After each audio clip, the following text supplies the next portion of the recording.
Engkau Tuhan Allah kami yang maha baik. Kebaikan dan kasih-Mu tak pernah berubah, dulu, sekarang, sampai selama-lamanya. Terima kasih Bapa. Mari kita berdoa bersama-sama. Ulangi seperti apa yang saya ucapkan. Bapa kami yang ada di dalam surga, dikuduskanlah nama-Mu. Datanglah kerajaan-Mu.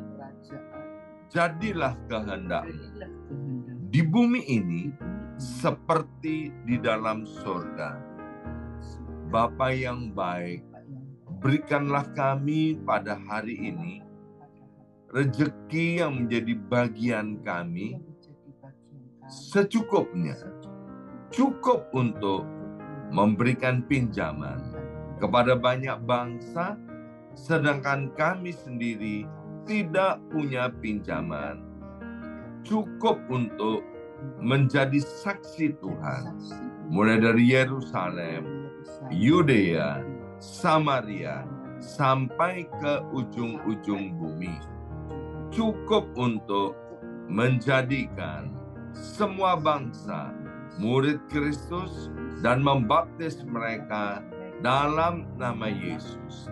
Terima kasih Bapa untuk rezeki yang secukupnya, dan ampunilah dosa-dosa kami, ampunilah kesalahan kami, seperti kami pun mengampuni orang-orang yang bersalah kepada kami.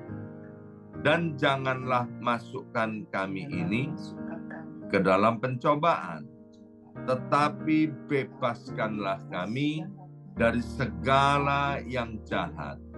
Sebab Engkaulah yang empunya kerajaan, kuasa, dan kemuliaan sampai selama-lamanya. Dalam nama Tuhan Yesus, kami sudah berdoa.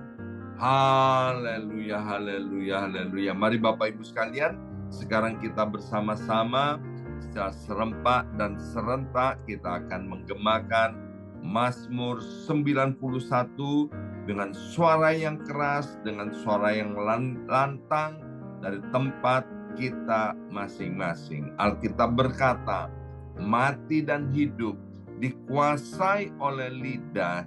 Siapa suka menggemakannya akan memakan buahnya.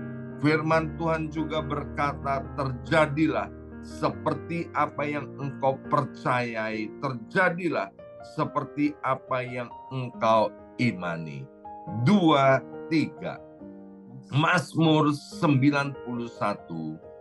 Orang yang duduk dalam lindungan yang maha tinggi dan bermalam dalam naungan yang maha kuasa akan berkata kepada Tuhan, tempat perlindunganku dan kubu pertahananku, Allahku yang kupercayai. Sungguh Tuhanlah yang akan melepaskan aku dari jerat penangkap burung dan dari penyakit sampar yang busuk. Dengan kepaknya Tuhan akan menudungi aku. Di bawah sayapnya aku akan berlindung. Kesetiaan Tuhan ialah perisai dan pagar tembok. Amin, amin, amin. Terjadi di dalam nama Tuhan Yesus. Aku tak usah takut terhadap kedahsyatan malam, terhadap panah yang terbang di waktu siang, terhadap penyakit sampar yang berjalan di dalam gelap, terhadap penyakit menular yang mengamuk di waktu petang. Walau 1.000 orang rebah di sisiku dan 10.000 di sebelah kananku, tetapi itu tidak akan menimpa aku. Aku hanya menontonnya dengan mataku sendiri dan melihat pembalasan terhadap orang-orang fasik. Sebab Tuhan ialah tempat perlindunganku, yang maha tinggi telah kubuat tempat perteduhanku. Amin, amin, amin. Terjadi di dalam nama Tuhan Yesus. Malapetaka tidak akan menimpa aku, dan tulah tidak akan mendekat kepada kemahku. Sebab malaikat-malaikat Tuhan akan diperintahkan oleh Tuhan kepadaku untuk menjaga aku di segala jalanku. Para malaikat Tuhan akan menatang aku di atas tangannya, supaya kakiku jangan terantuk kepada batu. Singa dan ular tedung akan aku langkai. Aku akan menginjak anak singa dan ular naga. Amin, amin, amin. Terjadi di dalam nama Tuhan Yesus. Sungguh hatiku melekat kepada Tuhan, maka Tuhan akan meluputkan aku, Tuhan akan membentengi aku, sebab aku mengenal nama Tuhan. Bila aku berseru kepada Tuhan, Tuhan akan menjawab. Tuhan akan menyertai aku dalam kesesakan. Tuhan akan meluputkan aku dan memuliakan aku. Dengan panjang umur akan Tuhan kenyangkan aku, dan akan Tuhan perlihatkan kepadaku keselamatan daripadanya. Amin, amin, amin. Terjadi di dalam nama Tuhan Yesus. Terima kasih ya Abba ya Bapa buat kasih kebaikan-Mu yang tidak ada habis-habisnya dalam hidup kami. Sebentar kami akan mendengarkan sebagian daripada kebenaran firman Tuhan. Berbicaralah kepada setiap kami ya Abba ya Bapa.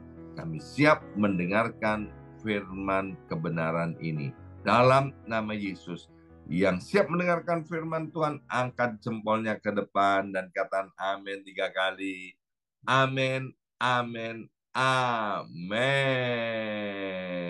Salam revival, salam kebangkitan. Semangat pagi. Semuanya semangat pagi. Apa kabarnya Bapak Ibu semuanya? Haleluya, haleluya. Senang sekali. Hari ini Sabtu tanggal 2 Desember 2023 boleh bersama-sama kembali dengan Bapak Ibu yang mencintai Tuhan dan dicintai oleh Tuhan. Ya, baik, mari kita buka Alkitab kita dari Amsal pasal 24 ayat yang ke-10. Amsal 24 ayat yang ke-10. Demikian bunyi firman Tuhan, jika engkau tawar hati pada masa kesesakan, kecillah kekuatanmu. Nah, saya harap Bapak Ibu sekalian setelah kita mendengarkan renungan firman Tuhan pada hari ini, jangan ada seorang pun di antara kita yang menjadi tawar hati lagi, ya. Mungkin ada di antara kita hari-hari ini sedang tawar hati. Please, Bapak Ibu sekalian, firman Tuhan dengan jelas berkata, jangan sampai ada di antara kita yang menjadi tawar hati ketika masa kesesakan itu tiba. Atau ketika kita hari ini sedang mengalami yang namanya masa kesesakan.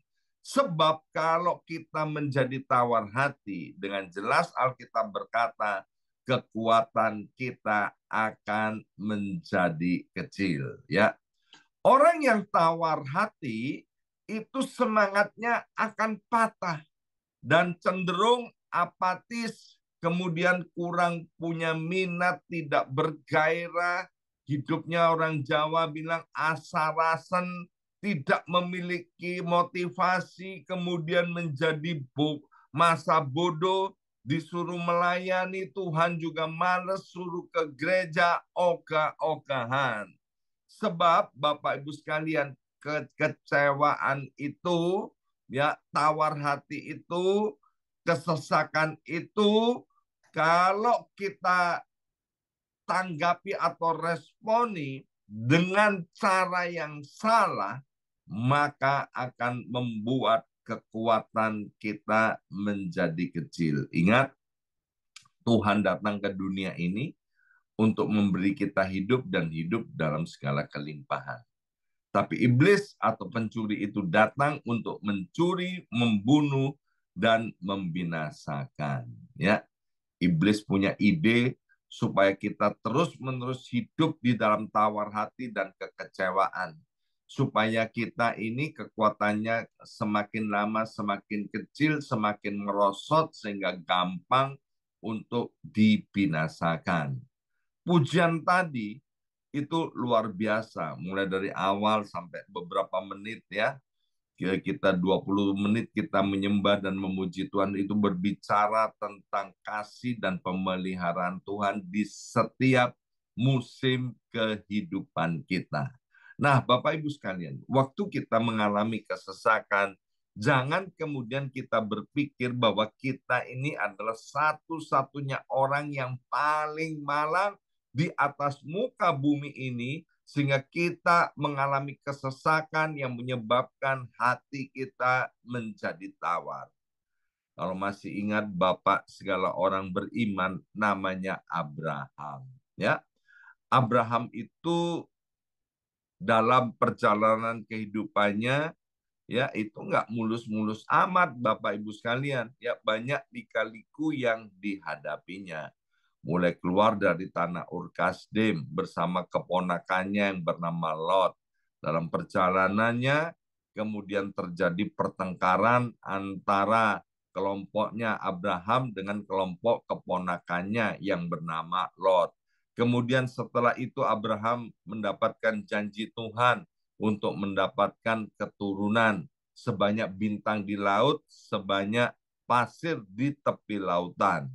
Tapi setelah ditunggu-tunggu, janji Tuhan yang didapatkan oleh Abraham ternyata janji tinggal janji. Dan janji Tuhan itu baru terwujud 25 tahun kemudian. Jadi ada alasan buat Abraham untuk menjadi kecewa, untuk menjadi tawar hati. Tapi kita lihat apakah Abraham seperti itu? Tidak, Bapak Ibu sekalian. Dan kemudian janji Tuhan itu terjadi. Tuhan memberikan keturunan kepada Abraham, yaitu seorang anak laki-laki yang bernama Ishak. Dan dalam perjalanan kehidupannya, Tuhan bilang, Abraham, persembahkan anakmu yang bernama Ishak. Wah, itu Bapak Ibu sekalian, ya kan? Anak yang ditunggu-tunggu setelah sekian lama lahir, sekarang tumbuh menjadi seorang remaja yang sehat, yang kuat, yang gagah perkasa. Sekarang sama Tuhan disuruh untuk dipersembahkan. Jadi ada alasan buat Abraham untuk kecewa dan tawar hati. Tapi apakah Abraham pernah seperti itu? Apakah Abraham pernah kecewa dan tawar hati? Meskipun hal yang dihadapi itu kayaknya tidak masuk akal dan melebihi kekuatannya. Tapi ingat, Alkitab berkata pencobaan-pencobaan atau proses yang kita hadapi ini tidak akan pernah Tuhan izinkan melebihi kekuatan dan kemampuan kita. Hari ini, Bapak Ibu sekalian, kalau kita sedang mengalami yang namanya cobaan, mengalami yang namanya ujian, ingat bahwa ini adalah bagian dari proses kehidupan yang harus kita jalani agar supaya kita ini menjadi serupa dengan Kristus. Kemudian kita lihat bagaimana seorang yang bernama Ayub. Ayub dikenal sebagai seorang yang saleh, seorang yang hidupnya jujur, berintegritas, takut akan Tuhan, Bapak Ibu sekalian. Wow, kemudian dia mengalami cobaan yang luar biasa, Bapak Ibu sekalian ya. Anak-anaknya semuanya meninggal dunia. Harta bendanya kemudian habis, ludes, des, des. Padahal dia adalah orang yang paling kaya di negeri timur pada zamannya itu. Mungkin harta kekayaannya dimakan sampai 7 keturunan tidak bakalan habis. Tapi ternyata dalam sekejap harta kekayaannya ludes des des ya. Dan apalagi Bapak Ibu sekalian, Ayub kemudian badannya ditimpa kesakitan dan harus digaruk pakai beling ya. Itu sekujur tubuhnya gatal ya. Saya ini gatal sedikit aja udah bingung Bapak Ibu sekalian ya. Ada gatal ini kan ini musim dingin nih. Ada bagian-bagian tubuh saya yang kadang-kadang gatal Bapak Ibu sekalian karena terlalu banyak dibungkus sama apa ini thermal ini ya kan ada bagian-bagian gatal itu nggak enak cepet-cepet dikasih salep supaya hilang gatalnya ya dan puji Tuhan gatalnya cepet hilang ada salepnya tapi zamannya Ayub nggak ada salepnya itu dia garuk-garuk sampai orang-orang yang tidak bisa melihat lagi wujud daripada Ayub jadi itu yang dialami oleh Ayub kemudian apa lagi istrinya tidak mensupport, istrinya tidak memberikan kekuatan kepada Ayub, bahkan menyuruh Ayub untuk menyangkal Tuhan, untuk menyuruh Ayub melakukan hal-hal yang tidak masuk akal. Ya, tapi kita lihat Ayub di masa-masa yang begitu berat dia tidak tawar hati, tidak kecewa. Yang ketiga, kita lihat Bapak Ibu sekalian, raja terbesar Israel yang namanya Daud. Daud itu mengalami hal yang tidak baik mulai sejak masa kecilnya. Dia dikucilkan sementara kakak-kakaknya hidup dengan enak Bapak Ibu sekalian. Tapi Daud kemudian ditugaskan menjaga kambing domba yang cuma 2-3 ekor. Dia jauh dari rumah bapaknya. Kemudian dalam pertumbuhannya sebagai seorang remaja yang diurapi menjadi raja, dia pun mengalami proses dalam kehidupannya. Bahkan proses yang dialami oleh Daud itu juga sangat panjang, Bapak Ibu sekalian. Tapi kita tidak pernah mendengar, kita tidak pernah membaca bahwa Daud kemudian menjadi putus asa, menjadi kecewa, menjadi tawar hati. Dalam kitab Yakobus dikatakan Elia itu adalah manusia biasa sama seperti kita. Abraham itu manusia biasa sama seperti kita. Ayub itu juga manusia biasa sama seperti kita. Enggak terbuat dari baja, tidak terbuat dari bahan anti karat, ya kan? Daud juga manusia biasa sama seperti kita. Nah, tinggal Bapak Ibu sekalian bagaimana ketika masalah itu datang, jangan sampai kita menjadi tawar hati. Mari kita lihat 1 Samuel pasal 22 ayat yang kedua. 1 Samuel pasal 22 itu berkata begini, berhimpunlah juga kepadanya setiap orang yang dalam kesukaran, setiap orang yang dikejar-kejar tukang piutang, setiap orang yang sakit hati, maka ia, yaitu Daud, menjadi pemimpin mereka. Bersama-sama dengan dia ada kira-kira 400 orang. Ayat yang baru kita baca ini berkisah tentang Daud. Daud itu dipakai Tuhan luar biasa. Mulai masa remajanya itu, Bapak Ibu sekalian, dia menjadi pahlawan Israel. Dialah yang dipakai Tuhan untuk mengalahkan dan membinasakan raksasa yang bernama Goliat. Tapi apa balasan yang diterima oleh Daud, Bapak Ibu sekalian? Yang ada adalah iri hati daripada Raja Israel pada waktu itu yang bernama Saul, Bapak Ibu sekalian. Sehingga berkali-kali Saul berusaha untuk membunuh Daud. Maka Daud melarikan diri. Nah, waktu melarikan diri Bapak Ibu sekalian, kemudian ada orang-orang yang berhimpun kepada Daud. Tapi orang-orang yang berhimpun, yang kumpul, datang kepada Daud itu dikatakan adalah orang-orang yang hidupnya dalam kesukaran, yang punya utang, orang yang sakit hati, orang yang mengalami masalah-masalah yang berat dalam hidupnya. Semuanya berkumpul kepada Daud. Wow, itu betapa stresnya Daud, ya kan? Yang dikirim Tuhan kepada hidupnya Daud bukan konglomerat, bukan kemudian orang-orang yang hebat, tapi Alkitab dengan jelas berkata orang-orang yang punya masalah yang berat dalam hidupnya. Tapi apa yang terjadi atas Daud, Bapak Ibu sekalian, ya? Hari-hari ini Tuhan berbicara dengan jelas melalui istri saya bahwa Tuhan mau setiap umat Tuhan untuk semakin memperkuat kepercayaannya kepada Tuhan, ya. Ini adalah bulan terakhir di tahun 2023. Saya bangga dengan Bapak Ibu sekalian yang tetap rajin untuk cari Tuhan. Ayo, jangan sampai semangat kita menjadi kendor, ya. Biarlah hari-hari ini Bapak Ibu sekalian terus kita tingkatkan persekutuan kita dengan Tuhan.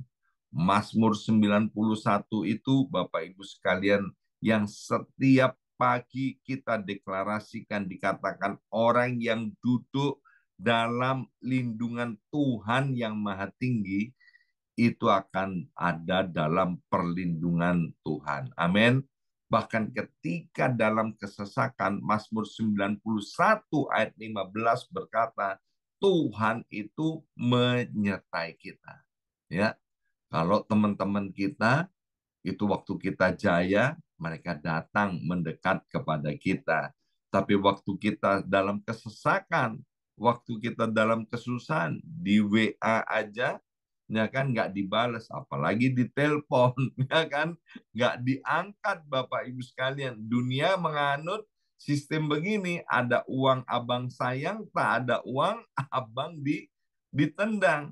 Tapi Tuhan Allah kita, Bapak Ibu sekalian, Dia justru tidak pernah meninggalkan kita, baik waktu kita jaya, waktu kita diberkati, maupun waktu kita sedang susah atau sedang dalam kesesakan. Maka itu penting sekali buat setiap kita untuk terus memperkuat kepercayaan kita kepada Tuhan. Kembali kepada Daud, Bapak Ibu sekalian, ya. Jadi waktu Daud dikejar-kejar oleh Saul, Bapak Ibu sekalian, yang dikirimkan Tuhan itu bukan orang-orang hebat, tapi yang dikirimkan Tuhan itu orang-orang yang sedang punya masalah, ya. Orang-orang yang punya masalah. Bapak Ibu sekalian, Tuhan itu punya berbagai macam cara untuk menolong kita, ya. Jangan pernah ngajarin Tuhan, tapi kita tahu bahwa dengan cara-cara Tuhan yang ajaib, Tuhan itu menolong kita. Tuhan mau agar supaya kita berkemenangan atas setiap masalah dan persoalan yang kita hadapi. Kembali kepada kisah Daud. Mari kita baca sekarang 1 Samuel pasal 23. 1 Samuel pasal 23 ayat yang pertama sampai dengan ayat yang kelima. Diberitahukanlah kepada Daud begini, ketahuilah orang Filistin berperang melawan kota Kehila dan menjarah tempat-tempat pengirikan. Kota Kehila ini adalah kota di mana tempat Daud menyembunyikan diri dari kejaran Saul. Ya, masih ada di wilayah Israel, Bapak Ibu sekalian. Waktu Daud sedang bersembunyi itu, dia mendapat kabar bahwa kota di mana dia bersembunyi sedang diperangi oleh Filistin, Bapak Ibu sekalian. Dan yang luar biasa, Daud tanya loh kepada Tuhan. Ayat yang kedua, lalu bertanyalah Daud kepada Tuhan, apakah aku akan pergi mengalahkan orang Filistin itu? Jawab Tuhan kepada Daud, pergilah, kalahkanlah orang Filistin itu dan selamatkanlah Kehila. Weh, ini keren banget ayat yang kedua. Ini menunjukkan bahwa di masa-masa yang sulit, Daud tidak pernah menjadi kecewa, tidak pernah menjadi tawar hati, apalagi murtad dan jauh daripada Tuhan. Nanti kita juga bisa membaca kisah Daud waktu di Siklag ya, istri-istrinya yang sekian orang nggak ada, anak-anaknya menjadi tawanan, kemudian harta bendanya juga dijarah oleh musuh, Bapak Ibu sekalian. Bukan hanya dialami oleh Daud, tapi semua pasukannya. Tapi Daud juga tidak menjadi kecewa. Dikatakan Daud semakin memperkuat kepercayaannya kepada Tuhan. Kembali Daud di kota Kehila, Bapak Ibu sekalian ya. Ayat yang ketiga dikatakan, tetapi orang-orang Daud berkata kepadanya, ingatlah, sedangkan di sini di Yehuda kita sudah dalam ketakutan. Apalagi kalau kita pergi ke Kehila melawan barisan perang orang Israel. Ingat Bapak Ibu sekalian, ini yang berkata adalah orang-orang yang sedang bermasalah, ngomong sama Daud, Daud, kita ini udah banyak masalah, sekarang ngapain kita mau ngurusin ya bangsa Israel, mau ngurusin orang-orang di Kehila, mau ngurusin kota Kehila, biarkan saja. Ya, biar aja Kehila itu dibinasakan oleh Filistin. Ayat yang keempat, Daud menjadi ragu. Ya, wah ini orang-orang ini ngomong dari Tuhan atau bukan. Lalu bertanya pula lah Daud kepada Tuhan. Maka Tuhan menjawab dia firman-Nya, bersiaplah, pergilah ke Kehila, sebab aku akan menyerahkan orang Filistin itu ke dalam tanganmu. Tuhan itu cukup berfirman satu kali saja, nggak perlu dua kali, ya kan? Tapi Daud ketika ragu-ragu dia tanya Tuhan lagi, dan Tuhan tetap menegaskan supaya Daud memerangi orang Filistin. Bapak Ibu sekalian, kita berpegang firman Tuhan, nggak perlu berpegang kepada firman Tuhan banyak-banyak. Waktu Tuhan bicara apa kepada kita, percayailah firman Tuhan itu, ya. Tapi ya kalau ragu-ragu, lakukanlah seperti Daud, minta peneguhan lagi. Ya, firman Tuhan, ayat firman Tuhan harus diteguhkan dengan firman Tuhan kembali. Maka kemudian pergilah Daud dengan orang-orangnya ke Kehila. Ia berperang melawan orang Filistin itu, dihalaunya ternak mereka dan ditimbulkannya kekalahan besar di antara mereka. Demikianlah Daud menyelamatkan penduduk Kehila. Ingat, Daud berperang melawan orang Filistin dengan kemampuan seadanya. Ya, tapi Daud bisa menang.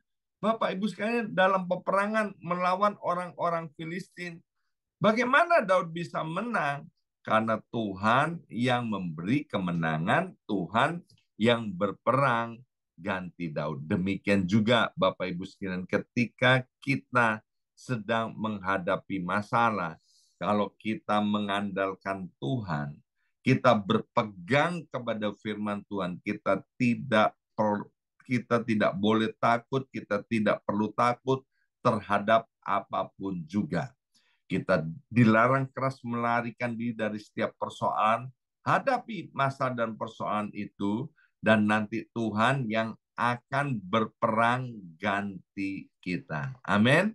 Kalau Daud di dalam perjanjian lama, Tuhan bela, Tuhan sertai. Lebih-lebih kita, Bapak Ibu sekalian, yang percaya kepada Yesus, yang diangkat menjadi anak-anak Allah, yang mana kita menjadi milik kepunyaan Allah, masakan Tuhan akan membiarkan kita ketika kita ada di dalam proses ataupun di dalam kesesakan. Pesan Tuhan hari ini kepada setiap kita, yang pertama, waktu kita sedang tergoda untuk menjadi tawar hati, please jangan pernah mengasihani diri sendiri. Ya, orang yang mengasihani diri sendiri, maka dia gampang tawar hati. Hal yang kedua, ketika engkau dalam kesesakan, justru itulah waktunya engkau terus mengandalkan Tuhan.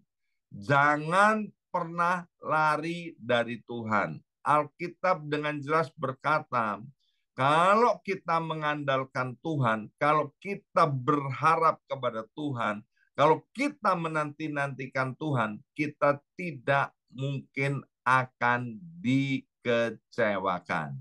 Sebagai penolong dalam kesesakan, Tuhan kita sangat terbukti.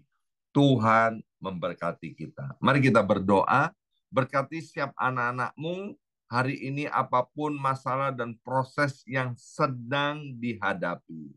Biarlah dengan pertolongan daripada Roh Kudus membuat kami tidak mengasihani diri sendiri. Justru kami mau semakin kuat di dalam proses mengarahkan pandangan kami, pengharapan kami kepada Tuhan.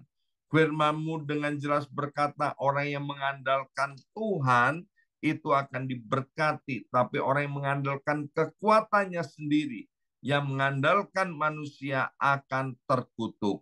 Biarlah kami Tuhan seperti Daud, seperti orang-orang yang beriman, yaitu Abraham, seperti juga Tuhan Yunus, seperti juga Tuhan Ayub. Kami mau terus mengandalkan Tuhan untuk selama-lamanya.